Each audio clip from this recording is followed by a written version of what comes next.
Live from the smooth 88.1 studios on the campus of Hampton University, it's time for Black Wall Street Today. Black Wall Street Today. The premier media hub for Black businesses, related politics, news, growth strategies, and events. Black Wall Street Today explores entrepreneurship opportunities for economic development while highlighting business owners, trendsetters, and community leaders.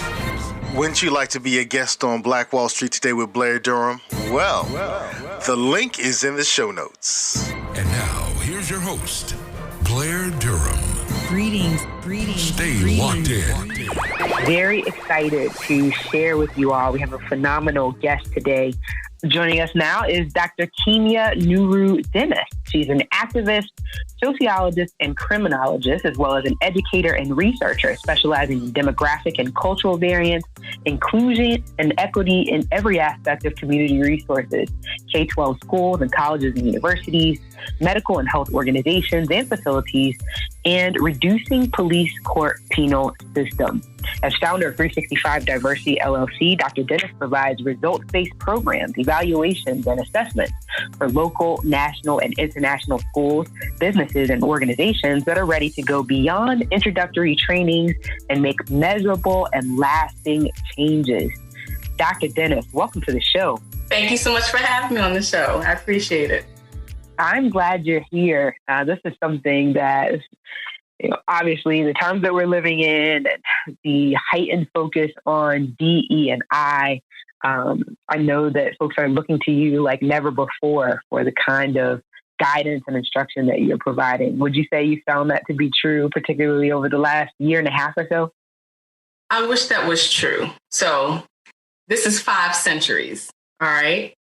So I want Black people and Indigenous people in particular to not follow this trendy thing where people are acting like they're just recognizing problems because of Donald Trump, just recognizing problems because of George Floyd. It's the same thing over and over again for centuries. And so when people contact me, a lot of times they're just doing the same thing that they're doing when they release an official statement for schools and businesses and organizations. The same thing that happens when you make Juneteenth a federal holiday. It's centuries of, okay, Black people, shut up now. So I do results-based work, which is I'm not here to just smile and say, good job. I'm here to say we're changing some policies, practices. We're doing annual assessments. I'm here to hold you accountable. And most places, most K through 12, most colleges, universities, most businesses, that's why I tell people when you criticize the White House and all that stuff, realize what's happening right in front of your face when you go to work every day, when you go to school. Like these are not abstract injustices. It's not just these politicians doing it. It's literally happening every day around you. And so I want people to just be more conscious beyond voting, of course, and actually say, we're actually going to challenge this space that we're in every day and not wait for some politician to come to change it all. Couldn't agree with you more. My husband and I were just having that conversation last night, particularly around Juneteenth, and the idea that, it literally means nothing. And I'm with you, the piece about going beyond introductory trainings. One thing that I found interesting is a number of folks that look like us taking DE&I courses. As you mentioned, as a part of this trend, we're feeling like, oh, well, we need to get certified. But in actuality, this is about the undoing of systems of oppression, right? That have ultimately worked for 5 centuries, as you indicated, against us. If we're talking about, go ahead. I was just going to say real quickly, if we're talking about Black people who are, I don't believe in DEI certifications and things like that. I think that those are just distractions from real changes. But for Black people who are looking at learning more about racial equity, I think that's a good idea because for more than 4 centuries, most Black people have been taught all their life that there's no knowledge unless it's European white knowledge. So that's literally what they learn in K through 12, even doctoral programs, medical school programs, they come from it.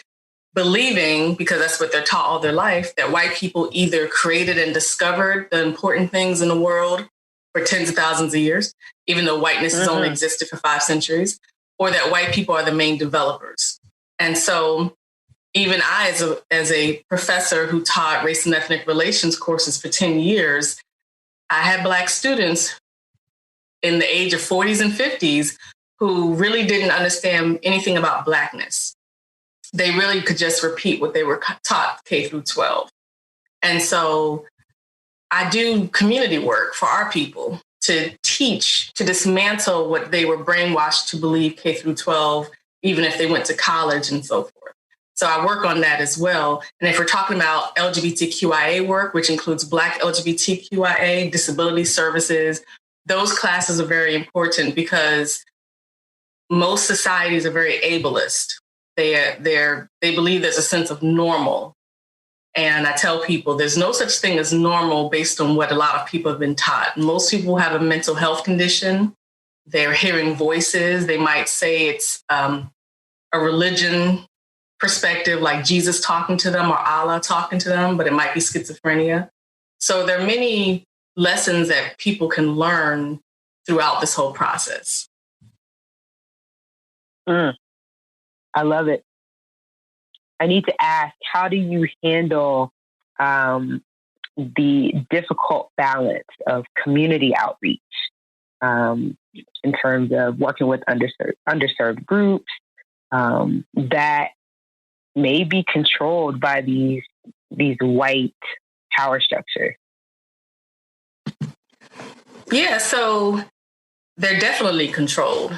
And so the work that I do, first and foremost, as an activist with our communities, Black communities, which includes Black LGBTQIA, Black elderly, Black youth, Black people with different health conditions, it's always difficult because most Black people, again, have been taught that white people are the creators of knowledge, the owners of knowledge. Even when looking at Black schools, it's controlled by white people's accreditation, politicians. Most of the textbooks are white people, publishers are white people. So when I do community work, whether that's when I lived in North Carolina, I now live in Baltimore, but I'm from Richmond, Virginia. So no matter where I do this, so no matter where I do this work locally and nationally, and also internationally, it's the same issue. When we speak with our people, there's oftentimes a difficulty because it takes a lot to challenge what people have been told is factual all their lives. And despite us coming from tens of thousands of years of knowledge from the continent of Africa and our people around the world, we have history, we have mathematics, sciences, arts, literatures, research, everything for people of African descent. But a lot of our people were not taught that. So they don't know that, which includes when we talk about medicine and health. And so that's difficult because a lot of times when our people want to become more aware of our cultures, that's where sometimes forms of extremism can come in, because that's the case for any group of underserved people. When people know you're underserved, they come at you with extreme perspectives that are not based on fact, but they're based on your desperation to find the truth. And unfortunately, there's a lot of research that includes the financial implications of that. Black people and non-white Hispanics have very high rates of being victimized in terms of financially. And these are con artists, including our own people who come into these spaces, including religious leaders who come into these spaces and they say, do you want to be rescued from oppression? Do you want to be rescued from these horrible bank loans that don't reach our people, that kind of thing? And that often leads to financial disaster for people in our community, because there's a reason why cities are intentionally designed to have a lot of liquor stores and a whole lot of stuff, corner markets, but not really good financial access. That's intentionally designed that way. And so scammers know that. They know that you're looking for a quicken loan, that kind of thing. And they know that most people are desperate and they won't read the details. So when I do community work, I explain all of that. But we also have to talk about realistic expectations because many of our people are desperate. So instead of going in and preaching about change, you have to say, here are people who are going to work with you every day so that the change doesn't have to be quick. It takes time. Yeah. I want to ask you about two sets of outcomes, starting with more so the community work. So when you are helping people to come into the knowledge of who they are, right? What kinds of changes does that help them to make? What are the outcomes that you're seeing with the community? So first and foremost, my work is 100% collaborative. So I always collaborate with other organizations. I always tell Black people in particular that none of us are creating something brand new. We come from centuries on the Western Hemisphere of our people who've really been trying to help our people, right? So we got to collaborate organizations, Black organizations and Black businesses and Black schools. So one thing that I do is when I go into these spaces, I'm just a listener. I tell people never go into these spaces lecturing and preaching. It's one thing if you're doing a presentation, but even the presentation should be short because our people have a real legitimate reason to be skeptical. We're already skeptical of white people. That's 5 centuries, including medical racism and scientific racism. But we're skeptical of our own people because many of our own people have profited from abusing our people in some way. It could include scammers, like I said previously, or it could include Black people who are employed by white employers and pretend that they're coming into Black communities to help. And they come in and they just throw around handouts and flyers. And they got a big old grant to do that, right? You got a lot of funding just to come into your own people's community to pass out handouts and say, all right, y'all, good luck. That's extremely condescending and insulting to our people's intelligence and our people's work.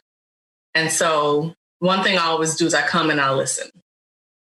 The difficulty, of course, again, when we talk about learned behavior, because most of this is learned behavior, we're taught to be very defensive. In one way, we're taught to expect the worst from society and from white people in particular, because we have evidence to support that, expecting the worst notion. But we're also sometimes taught to depend on politicians, depend on the government. We can think about that in terms of social welfare programs. You can even think about that in terms of Juneteenth. I keep telling Black people, stop thanking Abraham Lincoln. Abraham Lincoln did not do this for the love of Black people. He did not care if he went back to Africa or died. It was not for you to advance. And so that's another of the complexity is getting our people to understand that we do come from a group of people who know how to do things on our own while also holding other people accountable. So that's the whole thing of multitasking. Another issue is that most of our people are not familiar with tens of thousands of years of billions of cultures from the African continent and around the world. So a lot of things our people still believe were created by white people and introduced by white people, including issues like mental illness. So unfortunately, we still have Black people who believe that suicide, mental illness were created by white people. They didn't exist in the continent of Africa. And so that's another example of an extreme belief in which we're so pulled away from our founding that we sometimes have to pretend that the continent of Africa place. And I do see images a lot of times where there are Black people, this huge continent, the largest continent in the whole entire world, they really think that we were all kind of chilling on this open land and just hugging each other around flowers. Like these are the images that we create, and that includes like Negro spirituals. That's all created to increase the positive images that we have. Same thing happens when we talk about all of us coming from kings and queens. Most of us do not come from kings and queens, right? And that's good. That's okay, right? But that's the difficulty as well, is helping our people understand that we can love our heritage, love our people, and improve our people without going based on falsehoods of the origins of our people and the meaning of our people. Okay. Can I challenge you just for a second? Of course. In that, I really wanted to understand outcomes, right? All of this sounds great, but what is this information, this liberation helping people to do? Is it that they are now starting businesses? Are they sharing this information with others? Are they going to get their mental health issues checked out and resolved? What would you say is the quantifiable change that is taking place when people come into this level of consciousness? And I'm asking this because there's a huge consciousness movement. You know, everybody's got a piece that they're believing is going to help advance our culture. And I'm just curious to know, you know, to what end? Basically, because I know you've got, you know, all this experience in this space. I just want to know, what are you seeing? Yeah, so I want us to stop saying movement, because when you use the word movement, it's like it's coming and going. So we want to, like civil rights movement, that's not a movement, that's forever. That's for the rest of the existence of Earth. And so the outcome really depends on the program. So if we're talking about doing presentations to talk about financial balance, we're teaching about what it means to have a credit union and get an equity line of credit. So the outcome for that would be the Black people who do this financial work, they will actually help people in communities open a line of credit, telling people not to use your credit card, not even use your debit card, especially if you're in a community that's a food apartheid where all you really have are liquor stores and corner stores. Also addressing issues like public transportation. So that's, of course, where challenging the city and state comes in. So it really depends on the focus. So when I do mental health and physical health work, that is about getting health professionals trained from the moment they declare themselves interested in health work in undergrad, throughout their career certifications, credits, and trainings, understanding how to reach our people for health work. And this includes Black mental health and Black physical health professionals, because we oftentimes take for granted that Black people who do this work know how to reach our people. And unfortunately, I've done years of this trainings. Unfortunately, most Black mental health and physical health professionals specialize in memorizing textbooks from white people, memorizing the Diagnostical Statistical Manual, which addresses diagnoses for mental illness, which is not completely accurate, but they keep using it.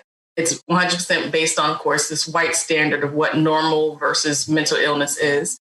And so it includes teaching our people how to reach our people. So if, for example, I have a Black mental health table at a community event, the idea there is not only for our people to pick up flyers, but I'll have one that says stress management. So a lot of our people do not want to see something that says mental health or mental illness on it. But if you put something that says stress, that oftentimes has a different meaning to a lot of our people. A lot of our people will start to say, yeah, I can understand the stress thing, because that doesn't feel as uncomfortable as talking about mental illness. So I also get people's names and I say, well, now let's connect you to mental health professionals in this city who actually not just do work, but they actually do work to specifically reach our people, which includes holistic health. So they're not just going to see you as a Black person and say, let's get you on a prescription drug, because that's that $1 billion pharmaceutical industry. We actually want mental health professionals who know how to have conversations and say, you know what, you're using marijuana as a disguise for your schizophrenia, because that's very common as well. For many Black people who hear voices, they get high literally all day from the moment they wake up to when they go to sleep, because being high can disguise the hearing of the voices that they've heard sometimes for decades. And so the idea is to connect people to that as well. If you just tuned in, this is Blair Durham with Black Wall Street Today, talking with Dr. Kimya Nuru Dennis. She's the founder of 365 Diversity LLC, and we're having a fascinating conversation about our community and the work that she does around not just diversity, equity, inclusion, but community outreach as well. So I've got to ask the question about outcomes in terms of the DE&I work. I know we talked about annual assessments and things like that. We've got about 3 minutes remaining. I would love to hear what have been some of the outcomes there when you've worked with white businesses, white schools, white corporations to help them not just develop language around DE&I, but to make policy change. Yeah, so if they're looking at racial equity specifically, the outcome for most of these schools and businesses and organizations is that they really that they are not as ready as they thought they were. And this includes if they had a Black employee contact me. It's very common for places to have their Black employees and Black staff contact me. And the Black employees and Black staff are told by the white people, and include the white liberals and white progressives, we're ready, let's go for it, because they've read an anti-racism bestseller book, right? And this is why I always tell people, you've read a book, you know a theory now, a theory that has existed forever, and now you've just discovered it. Action is way more uncomfortable than you reading a book, doing a hashtag on Twitter, and talking about a theory that you really don't understand the history of. When you talk about doing the real work, that's when you really realize whether your school is ready. That's when you really realize whether your organization, your business is ready. Like, even if you're talking about a local chamber of commerce in your state across the nation, they will say that they want to do equity work. And so I tell Black people, not everyone in the world is going to be an entrepreneur, but maybe you can do a side gig, like get your own Etsy on the Black-owned Etsy section. I love that section. I look at it every day, right? Something like that, right? But here's the thing. When places, including chambers of commerce and business groups, say they want to be more, quote unquote, diverse, we tell them this is going to include some discomfort on your part, because diversity is not when you bring in more Black people, and then it's mostly Black people who've accommodated European standards of professionalism and networking, come in there speaking a certain way, come in there dressing. I wear my dashikis and everything, okay? So if you can't handle my dashikis, I used to have an afro, now I have locks. If you can't handle that, you truly don't understand racial inclusion, racial equity. What you want is us to look as white as possible and us to talk as white as possible. And even I am lighter melanin. If you want diversity to mean a whole bunch of light-skinned Black people, that's not equity. Okay, because racism requires colorism as well around the world. And so that's the complexity, is getting people to understand that we're actually really going to change some things, and we're actually going to do a follow-up. So when I holler at you in 6 months or a year, you're going to be honest that the people who said they wanted to change the school curriculum, for example, they just wanted to have a special topics course to change it. Or maybe they did want to talk about more Indigenous, Aboriginal, Black, Asian, non-white, Hispanic materials, but they wanted it to be either a certain month, or they still wanted white people to be the majority of authors. And that's very common, right? So that's the honesty that you have to have. We could have had a full hour, clearly. We are out of time as of now. Just in closing, if you could just share your website and contact information, I appreciate the wealth of knowledge and the work that you're doing. Thank you. Again, it's Dr. Kimya Nuru Dennis. That's 365diversity.com. And it's Kimya at 365diversity.com. That's the very first thing you will see at the top of the website above the logo. Thank you so much. Continuing the conversation with Dr. Kimya Nuru Dennis on diversity, equity, and inclusion, and training our community to understand who they are, understand racism, and how it impacts their lives. You know, one of the questions I asked when we first started talking was if business was starting to pick up for you, in recognizing that a number of white corporations have been forced to acknowledge their whiteness and do a bit of a deeper dive. And you said, no, not really. Well, yeah. So beginning of COVID, beginning of the George Floyd protests, there was a wonderful collective of people interested. But that changes for many reasons, including a lot of people don't really want change and accountability. They really just wanted to say they did it. Now let's get back to business as normal, what they consider normal, right? And it's often very much based on how white people feel. And so that's why I tell schools, businesses, and organizations, if the deal breaker for you is white people's opinion, then you do not want racial equity, racial justice. Just like if we're doing disability services And the people who are of able health are the ones who are mad about that new elevator. Therefore, your business says, well, maybe we should not spend money in the elevator. That means that you are ableist, you're violating perhaps some codes in your city and county and state, and you overall just don't care about anyone except for the power majority. And that's, of course, people who are able health, white people as it pertains to race. And so this is just something that I told people when people got excited about the George Floyd protests and white people's visibility in some of the protests, including in the state of Washington. I told Black people, we have centuries of sometimes being too easily impressed by just bare minimum. And therefore, that's why a lot of times many white people don't do anything because they know that all they have to do is show up one time and you're handing them an ally button instead of saying, okay, this is one thing. What are we going to do to collaborate to make some real changes? And so that's where this all comes in as well. It's definitely interesting, particularly in the nonprofit space, right? The world where I work, dollars are flowing in as it relates to equity work, diversity and equity. I can't even get it out. That's how much I hate saying it. Diversity, equity, and inclusion work, funding for Black-led and Black-facing organizations. And I wonder about, because one of the questions that, is always posed on the grant application is around sustainability, right? And so if the sustainability of my work is a function of whether government, philanthropic, and corporate interest continues, then what is the real sustainability? Is this going to be something that is ongoing?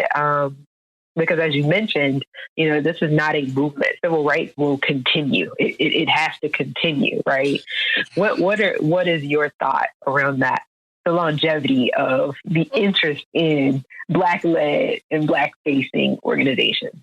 Well, the interest has stopped for places that know that they're going to make revenue regardless. They're going to get accreditation for their school regardless. And this is where us as Black people, I hold us accountable.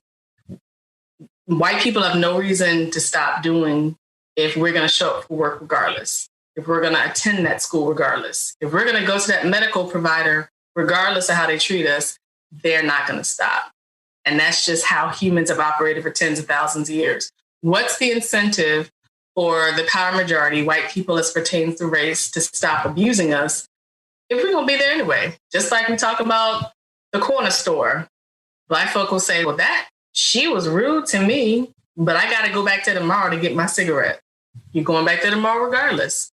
So why should she have customer service if you're going to spend your money anyway? Like, Black people spend a lot of money. We pay high taxes. We spend a lot of money, including in food apartheid areas where many of our people are poor. We spend a lot of money still.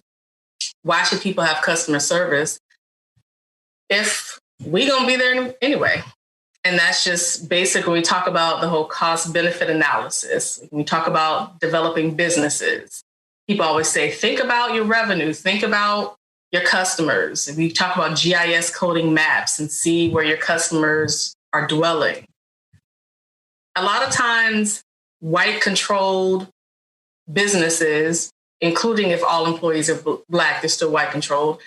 They know that they're really most interested in reaching white people, with some Black people here and there, and they operate accordingly. So I really want Black people to understand what it means when we patronize places, regardless of how they mistreat us.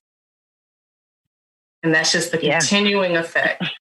And it's not easy for us to stop going to certain schools and so forth. But I just tell our people, boycotting and protesting, it has to happen, or else we can't act baffled and befuddled that this system just keeps going the way it's going. It's making money from you regardless. Like, if you're mad that you're learning white people's version of everything, but our communities keep sitting there, or you keep going to the college and you never send a bad evaluation to the professor who keeps giving you this horrible information, right?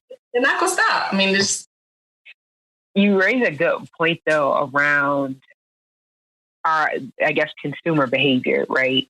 Continuing to patronize establishments where we know we're not going to be treated well. And I know that was just a micro point to a much larger point that you're making. I think about, for example, just the way that whole thing is designed. The first thought that came to mind was economies of scale, right?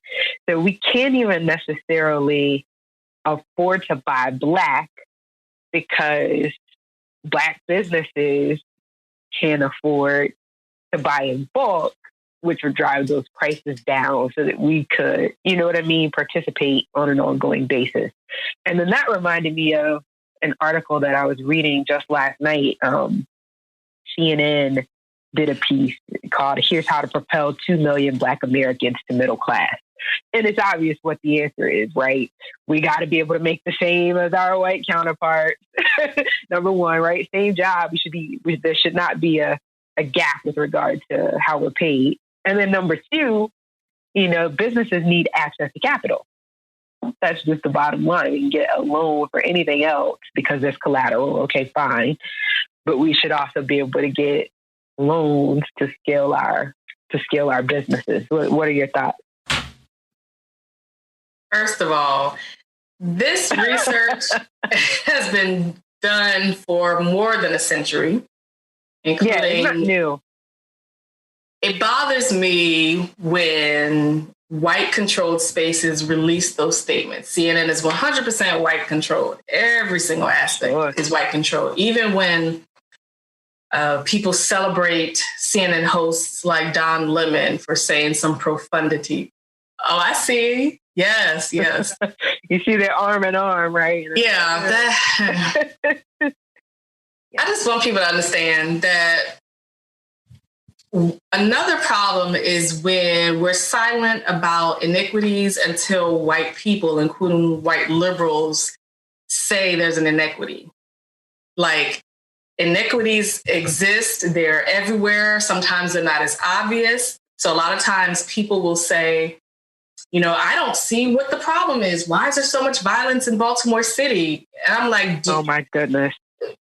Here's the thing. If you don't research the problems with the schools, how the millions of dollars are put into Baltimore Police Department instead of in schools and community health and workforce development, that's something that doesn't have to come and hit you in the forehead. If you don't care, you don't research it, right?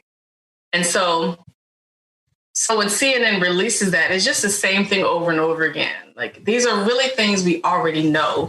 So that's why in the work that I do, even before I started 365 Diversity as a professor in North Carolina, I spent most of my time in communities, and I had my students do community work for some of my courses. And I just always explain, I want y'all to get beyond memorizing stuff in books, memorizing theories and sitting in the classroom. To me, I don't value education that's based on you all regurgitating stuff and you're not able to connect it to your life and to what's happening in the real world. And I told them this. I said, as a criminologist, I teach about crime. I teach about the problems with police. Some of my former students are police officers, but I don't want y'all going into Black communities talking about a particular theory. Like, as conflict theory says, our people don't need to hear about that theory. Like, we come from, there's many, many theories for thousands of years around the world. That's not action. And right. So whenever there's a new news story, like even when I get interviewed for news articles, I always say, okay, another article, but it will still end up with people pretending they don't already know. And that's oftentimes how they do trainings as well, where they really want you to come into these equity trainings, giving this surface level explanation. And I say, after a while, you all have to do this part on your own. That's why I tell people, I say, all right, here's some things that I want you all to read. So by the time you get to me at this training on this date, I'm not going to give you a definition of racism. I'm not going to give you a definition of sexism, any of that. Instead, I'm talking about how does this manifest in your school, business, organization? How does it manifest where you live in your household, in your community, in your medical facility that you go to? How does this manifest so that we can actually talk about making some changes beyond just yelling at Black people to vote, like changes. And also, that's also one of my pet peeves, where people yell at Black people to vote, people yell at Black people to take the COVID vaccine, but when we say let's have discussions, most people, including most Black people, disappear. And that's centuries of people yelling at Black people instead of actually engaging in discussions and talking about, we have 5 centuries of reasons not to trust medical and health professionals. So if we're gonna get vaccinated, let's have discussions about how Black organizations can come together to make sure our people are treated well by medical and health professionals. If we're gonna talk about voting, let's talk about how we're gonna get a collective to make sure that these politicians know that we're actually going to do quality assurance. We're not going to just join your campaigns, march behind you, and scream on your behalf, and then allow you to disappear, making $250,000 a year while we're still struggling, and then you putting up posters in our communities. Let's talk about those collections and collaborations instead of our people always being told to be smiley, happy, like we were told throughout slavery. So that's that whole entire process. Couldn't agree with you more. We only have about, 30 seconds remaining. So powerful. That was quick. Oh my goodness. Yeah. Our final segment is shorter than our first, but it's definitely a pleasure, Dr. Kimya. And I hope that we can continue this conversation. As you eloquently highlighted, this work is ongoing. It is not it's just an ongoing work. And I just want to say accountability. Yeah, I just want to say accountability. So we hold ourselves, each other accountable. Black people criticize Black-owned businesses a lot, but white-owned and Asian diaspora-owned oftentimes will have horrible customer service, and Black people tend not to file a complaint against these businesses. So accountability is important. And also, if your school is doing the wrong thing, if your employer is doing the wrong thing, they have no incentive to change if you're going to be there the next day regardless. Yeah, that's huge. I want to thank you again, Dr. Kimya. 365diversity.com, 365diversity.com for more information on Dr. Kimya's work. Maybe your community could benefit from some additional training, empowerment. By all means, reach out.